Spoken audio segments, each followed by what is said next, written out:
खाली ध्यान देना, ठीक है।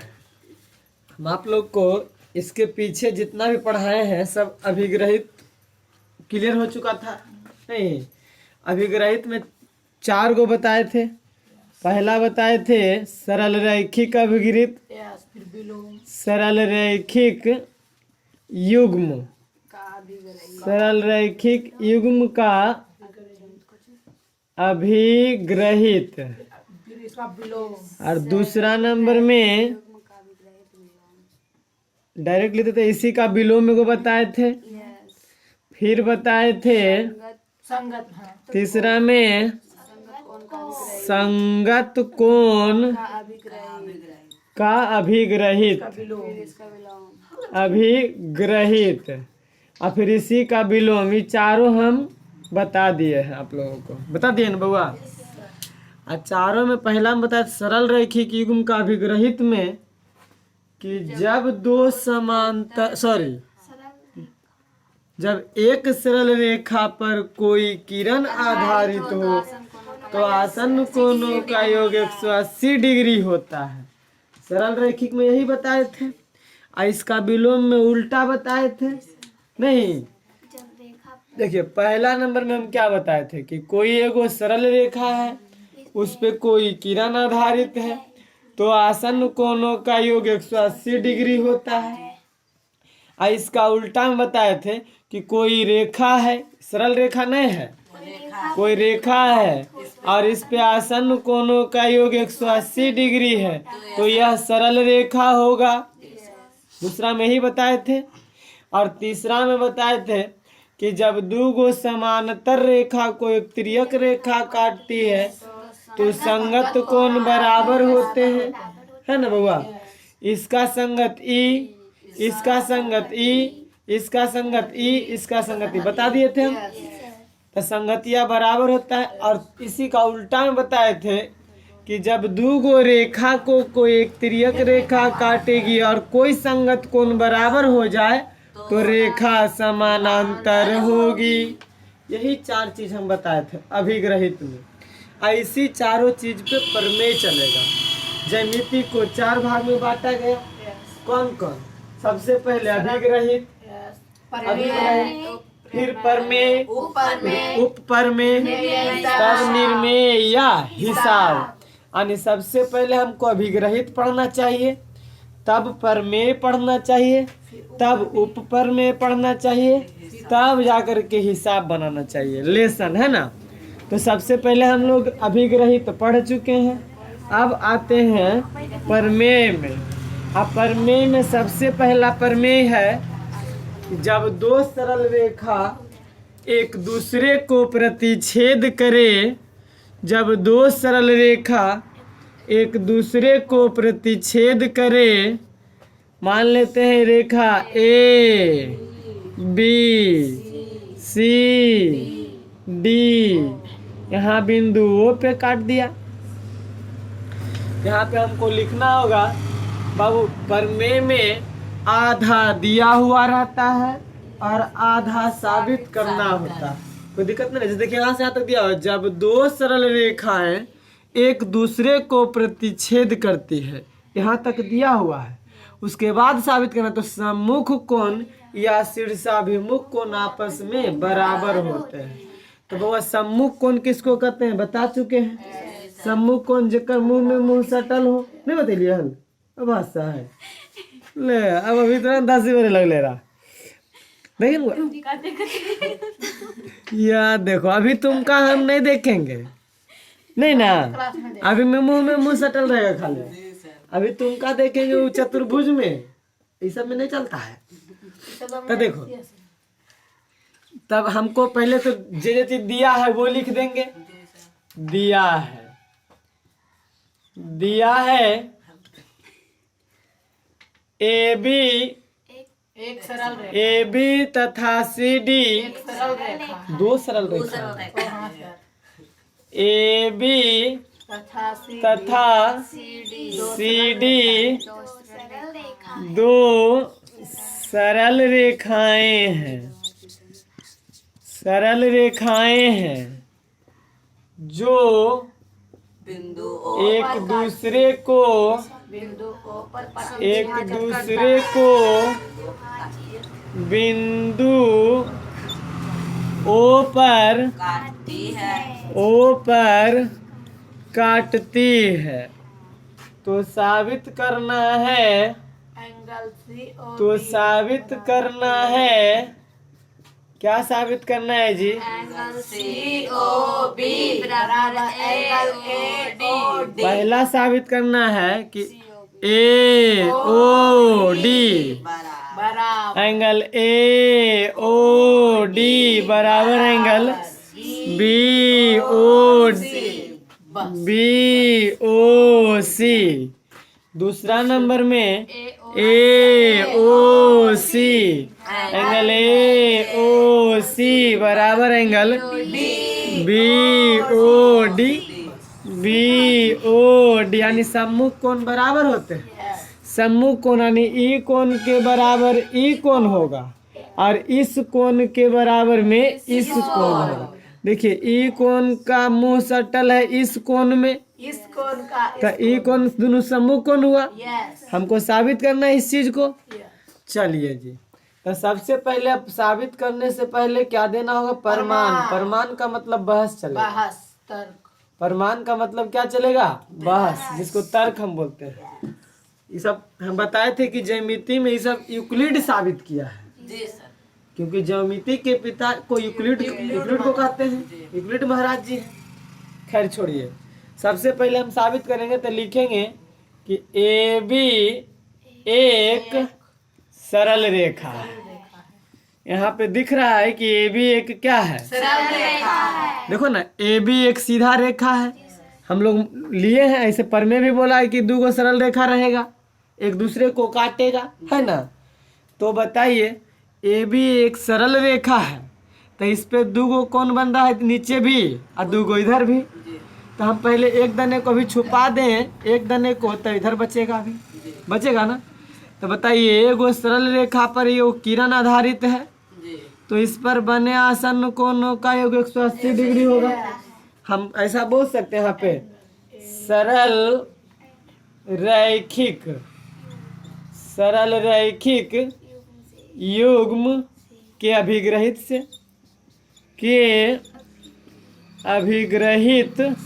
से हम लोग अभिग्रहित में पढ़े हैं कि एगो सरल रेखा पर बने आसन कोणों का योग 180 डिग्री, यानी इसको और इसको जोड़ देंगे तो 180 डिग्री, यानी ए ओ डी।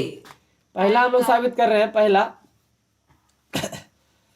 तो एंगल ए ओ डी और जोड़ एंगल बी ओ डी बराबर 180 डिग्री। सरल। ऐसी लिखे दिए सरल रैखिक से, लिखल है ये ऊपर, इधर लिखना जरूरी नहीं है, ऊपर लिख दिया सरल रैखिक युग्म के अभिग्रहित से, ये दोनों जोड़ेंगे तो 180 डिग्री हो जाएगा, नहीं हो जाएगा?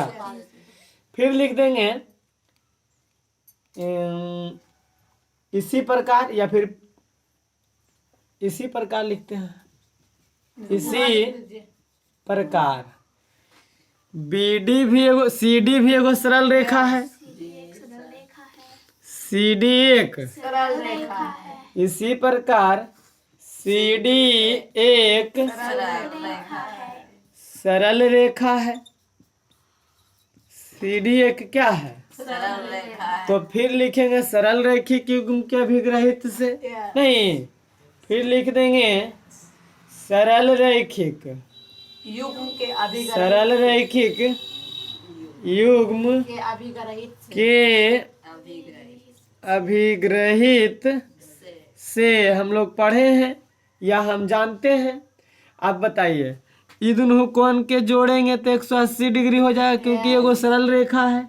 और सरल रेखा पर नौका मिटा देंगे तो बने आसन कोणों का योग 180 डिग्री हो जाएगा, यानी एंगल बी ओ डी आ जोड़ एंगल क्या हो जाएगा वो? सी बी ओ डी ना, बी ओ डी, ओ था, फिर बी ओ सी है ना, एंगल बी ओ सी बराबर में 180 डिग्री। कोई दिक्कत नहीं ना, नो सर। यहाँ तक कोई दिक्कत नहीं। अब फिर ले लो इसी प्रकार, एक बार और ले लीजिए। इसी प्रकार पुनः ए बी एक सरल रेखा ले लेंगे, पुनः ए बी एक सरल रेखा ले लेंगे। नहीं, यस। यहाँ पे पुनः दे देते हैं, तो पुनः, क्योंकि एक बार ए बी ले लिए हैं, फिर ले रहे हैं हम जान करके। ए बी एक सरल रेखा सरल रेखा है। रेखा है। फिर वही लिखेंगे, सरल रेखी की गुम के अभिग्रहित से। यस अब फारसी भाषा, यस फारसी भाषा ही चालू, यस सर। कोई दिक्कत नहीं ना। मतलब डॉक्टरी भाषा चालू। हाँ, सरल रेखी की गुम के अभिग्रहित से क्या लिखे हैं? सरल रेखा के अभिग्रहित से। क्या पढ़े हम लोग सरल रेखी में कि एगो सरल रेखा पर कोई किरण आधारित है। तो आसन कोणों का योग 180 डिग्री होता है। अच्छा, तो ये भी सरल रेखा है। इसमें लिए थे हम ये दोनों जोड़ के 180 डिग्री। अब री पट्टी वाला जोड़ेंगे तो 180 डिग्री हो जाएगा, नहीं हो जाएगा? यानी बी ओ सी, एंगल बी ओ सी आ जोड़ एंगल, बताइए तो, ए ओ सी, ए ओ सी बराबर में, 180 डिग्री। देखिए तीनों के पास 180 डिग्री आ गया। नहीं, अभी चाहेंगे तो एगो और ले लेंगे ये दोनों, लेकिन अभी मतलब हमको उतना नहीं, तीन से हो जाएगा मेरा काम। इसको एक मान लीजिए, दो मान लीजिए। इसको दो, और इसको तीन मान लेते हैं। अब ऐसा काहे माने? क्योंकि तीनों व्यक्ति के पास बराबर बराबर रुपया है ना, इसलिए हम तीनों को 1 2 3 मान लिए, कोई दिक्कत नहीं ना। अब हम लोग इसको और इसको 1 2 से चलते, पहले ही दोनों को बराबर कर देते, क्योंकि दोनों बराबर, तीनों बराबर कर सकते हैं। इसके बराबर ही है तो इसके बराबर ही है कि नहीं है? तो हम सबसे पहले 1 और 2 से चलते हैं। समीकरण 1 और 2 से। 1 और 2 से, समीकरण 1 और 2 से। इसके पास भी 180 रुपया, इसके पास भी 180 रुपया। तो बताइए इस लौंडा के पास 180 रुपया, यस और इसके पास भी कई रुपया, 180 रुपया। और इसके पास भी 180 रुपया। देख लीजिए, आई इसके पास 180 रुपया, इसके पास 180 रुपया, लेकिन हमको अभी 1 और 2 से मतलब है। तो बताइए इसके पास भी 180 रुपया, इसके पास भी 180 रुपया, तो ये दोनों बराबर नहीं होगा, क्योंकि एक पास 180 एक पास 180, तो दोनों बराबर है ना बाबू। तो हम बोल सकते हैं 1 और 2 से angle A O D plus angle B O D, angle B O D अब बराबर है, एंगल बी और डी। अब ये दोनों बराबर में है तो एक कर बराबर ही हो जाएगा। एंगल बी ओ डी जोड़ एंगल बी ओ सी, एंगल बी ओ सी। अब बताइए ये दोनों खत्म हो जाएगा। कैसे खत्म हो जाएगा आपको पता है? चलिए खत्म कर दीजिए। ए ओ डी जोड़, डी बराबर बी और सी अब एंगल ए ओ डी बराबर में एंगल बी ओ सी। पहला प्रूव्ड हो गया, जी सर। पहला आ गया। अब दूसरा के लिए समीकरण 2 और 3 को बराबर कर दीजिए, क्योंकि दोनों के पास 180 है, जी सर। है ना बउआ? इसके पास और इसके पास 180 थी, दोनों बराबर नहीं हो जाएगा। एंगल बी ओ डी जोड़ बी ओ सी, एंगल बी, अच्छा लिख देते हैं। दूसरा के लिए दो समीकरण दो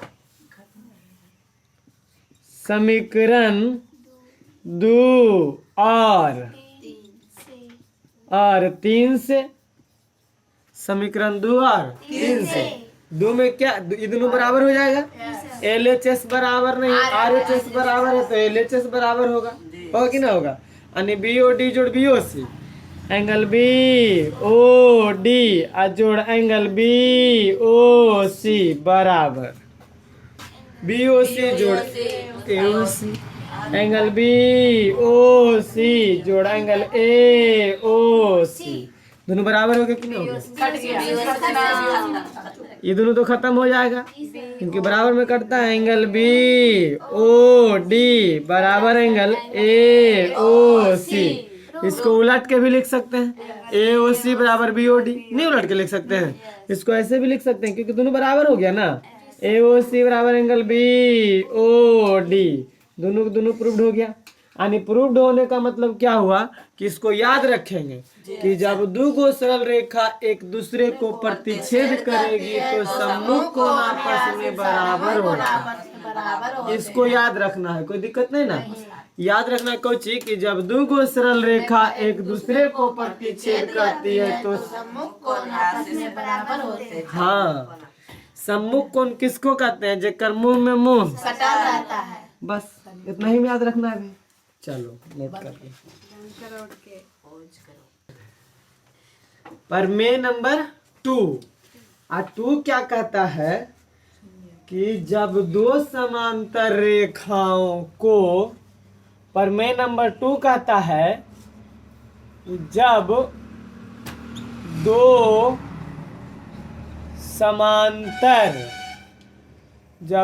समांतर रेखाओं को एक तिर्यक छेदी रेखा, अच्छा तिर्यक छेदी किसको कहते हैं? रेखा पता है ये आप लोगों को कि नहीं पता है? तिर्यक छेदी रेखा काटती है तो एकांतर के कोण समान होते हैं। एकांतर के कोण समान होते हैं या बराबर होते हैं? बात बराबर है। बउआ पूछिए, तिर्यक छेदी रेखा क्या रहता है बता तू? हाँ लो, हो गया ना। जब दो समांतर रेखा को काटती है, जब दो समांतर रेखा को काटते हैं सर, दोनों रेखा काटते हुए तिर्यक छेद रेखा। वैसा रेखा जो दो या दो से अधिक रेखाओं को प्रतिच्छेद करते उसे हम तिर्यक छेदी रेखा कहते। अरे बकलो मारो तो लगड़ा दो रे, लगड़ो नहीं तो लक्षणमा खराब दे रहे लोग। देखो प्रमेय में क्या कह रहा है कि जब दो समांतर रेखाओं को तिर्यक छेदी रेखा काटती है, यहाँ तक दिया हुआ है, तो एकांतर कोण समान होते हैं, साबित करना है। प्रमेय में दो चीज, आधा दिया हुआ रहता है, आधा साबित करना रहता है। तो सबसे पहले हमको दो गो समानांतर रेखा लेना होगा। ले लिए, दो गो समांतर रेखा ले लिए, इसको एक तिर्यक छेदी रेखा कटवा दिए। इसका नाम दे दीजिए A B, इसका रेखा C D, ई रेखा के नाम E F, अब बिंदु यहाँ पे M, यहाँ पे N, कुछ भी नाम रख सकते हैं बिंदु में। काट दिया तो एकांतर के कोण बराबर होंगे, यानी इसका एकांतर इस पट्टी होगा। बउआ एकांतर कोण आप लोग को बता चुके हैं। एक लाइन का अंतर एकांतर कोण कहलाता है। और कौन सा लाइन? जो अगुआ रहता है। अगुआ मतलब जो तिर्यक छेदी लाइन के ई पट्टी अगुआ पट्टी रहेगा, कोई दिक्कत नहीं ना। तो चलिए इसको हम लोग सबसे पहले जो जो चीज दिया रहता है वो लिख देते हैं। दिया है AB तथा CD दो समांतर रेखाएं हैं, दो समांतर रेखाएं हैं, क्योंकि आधा चीज दिया हुआ रहता है। ऐसा नहीं दे कि किताब AB से समानांतर है, हम लोग मान लिए कि AB और CD समांतर रेखा हम ले लिए हैं, ऐसा है ना। समांतर रेखाएं हैं जिसको तिर्यक छेदी रेखा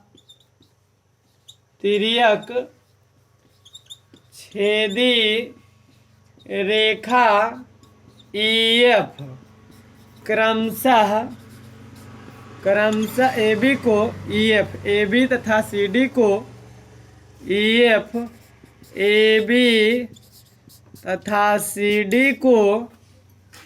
AB तथा CD को क्रमशः बिंदु M तथा N पर काटती है। तो साबित करना है तो साबित करना है, क्या साबित करना है जी? पहला नंबर देखिए, पहला नंबर में साबित करना है AMN, है ना बाबू?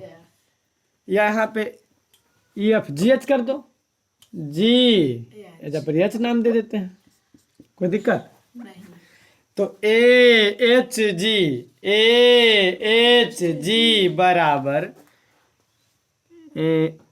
DGH AHG आणि इस कोण सुन के M दिए थे तो गलती कर दिए थे।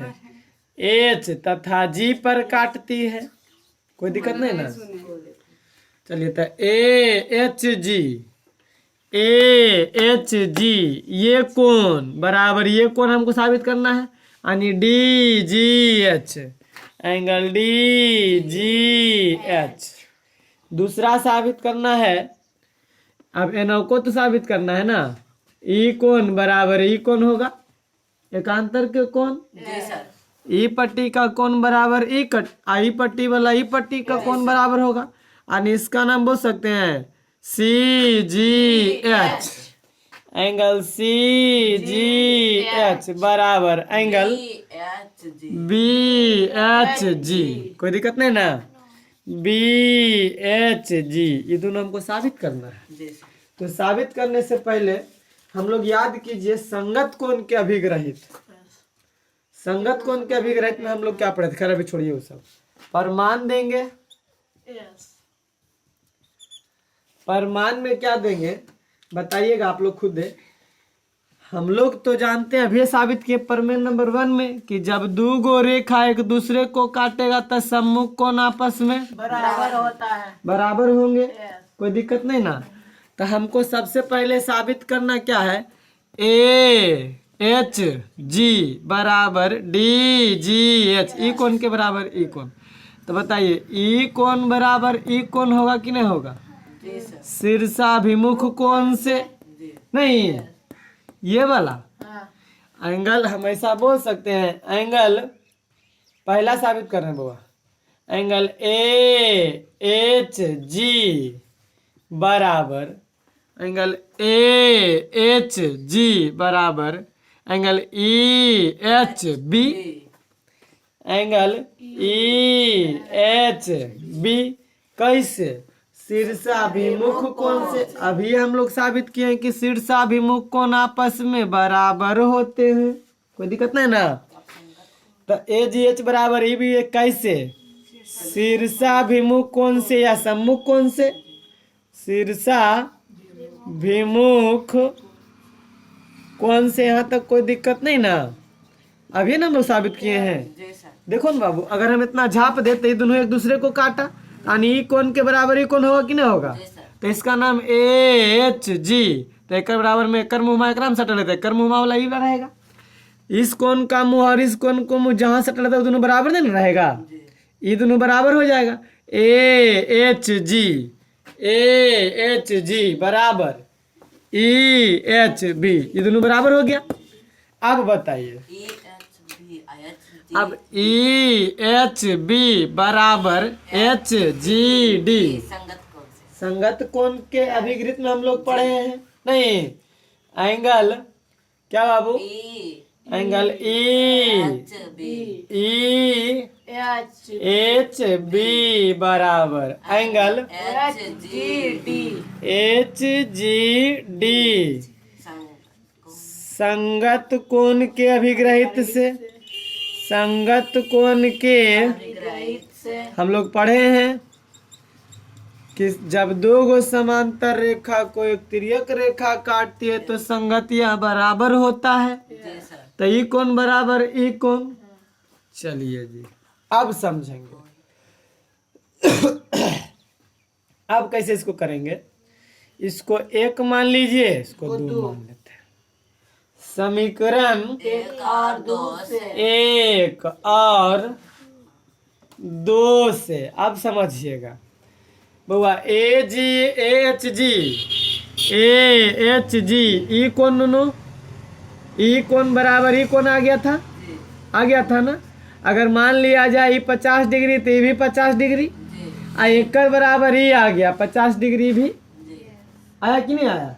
हम लोग इसका बराबर में ही लाए ना भी दोनों बराबर, जी और फिर संगतिया से ही दोनों बराबर होता है। यानी जितना कोई अगर मान लिया एकरा पास 50 रुपया तो एकरो पास 50 रुपया, जी, दोनों बराबर, आ ये दोनों बराबर है तो ये दोनों एकरो पास 50 रुपया रहेगा, जी तब ना बराबर रहेगा। यानी हम कह सकते हैं ई कौन तो इहो दोनों तो बराबर हो गया, क्योंकि 50 एकरो पास तो एकरो पास 50 जी बराबर हो गया कि नहीं हो गया। यानी देखिए ई एक में ई वाला E G E H B I H B मिल रहा है, दिक्कत है। यानी दोनों मिलाने का काम किया, कटेगा नहीं, मिलाने का काम किया।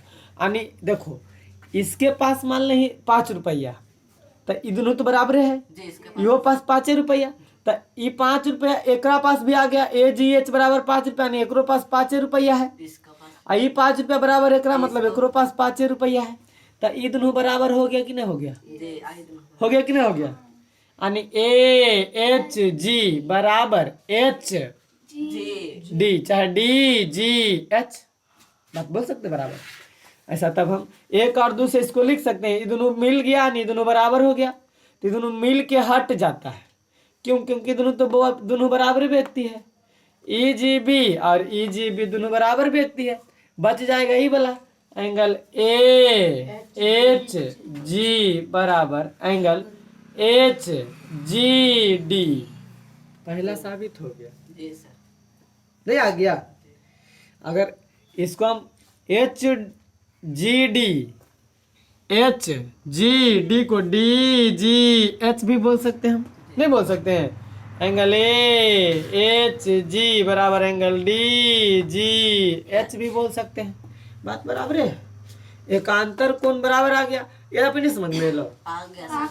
अरे ये यहाँ चार पे काटेगा करेगा काटना नहीं है, क्यों काटना यहाँ पे नहीं है, कटेगा का है, बराबर देखना है, एकड़ बराबर ही आ गया, एकड़ बराबर ही आ गया तो तीनों तो बराबर हो गया ना।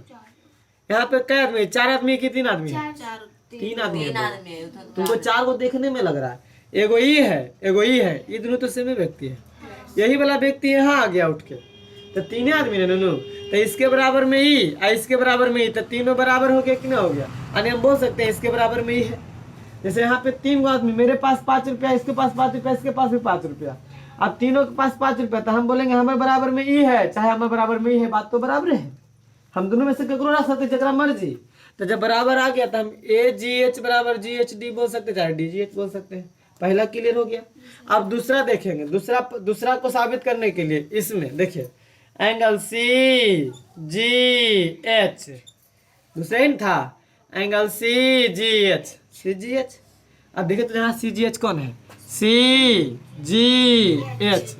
आप बताइए ई वाला कोण के बारे में बात हो रहा है, तो एकड़ शीर्षाभिमुख ई वाला बराबर होगा, जी समझ में आ रहा है कि नहीं आ रहा है, इसका बराबर ही होगा। यानी हम बोल सकते हैं सी जी एच बराबर D G F angle D G F, कोई दिक्कत नहीं ना। ये कौन से शीर्षाभिमुख कोण से, कोई दिक्कत नहीं ना, शीर्षाभिमुख कोण से।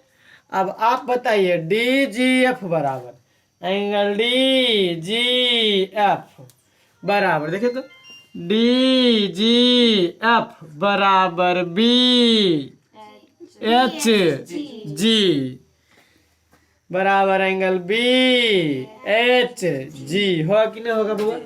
कौन से संगत कोण के अभिग्रहित से, संगत कोण के, हम लोग संगत कोण में अभिग्रहित में पढ़े कि जब दो गो समांतर रेखा को एक तिर्यक रेखा काटती है तो संगति आपस में बराबर होगा, नहीं होगा। यानी इस कोण के बराबर ई कोण, ई कोण के बराबर ई कोण, तीनों बराबर, तीनों को ना बराबर हुआ।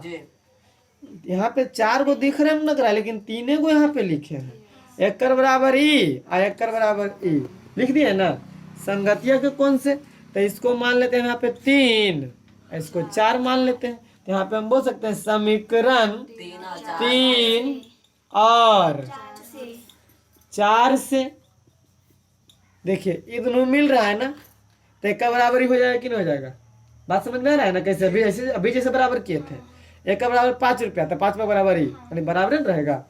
यानी एंगल सी जी एच बराबर एंगल बी एच जी, दूसरा भी प्रूव्ड हो गया। यानी कहने का मतलब क्या हुआ, एकांतर कोण बराबर होता है कब? जब दो को समांतर रेखा को एक तिर्यक रेखा काटते तो एकांतर कोण क्या होगा? बराबर। दोनों प्रूव्ड हो गया कि नहीं हो गया?